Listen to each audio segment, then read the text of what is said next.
So may bunta guys. So pangayo na yun o kuha na to ang body ligid.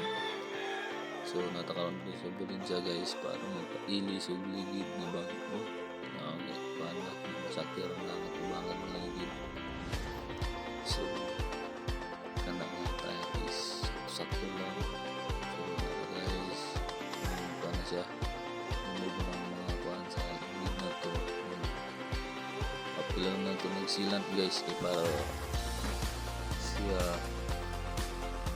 safety na umukuhan. So na guys nataon mga bago wait na makalong rin na po guys. So ride safe and keep safe.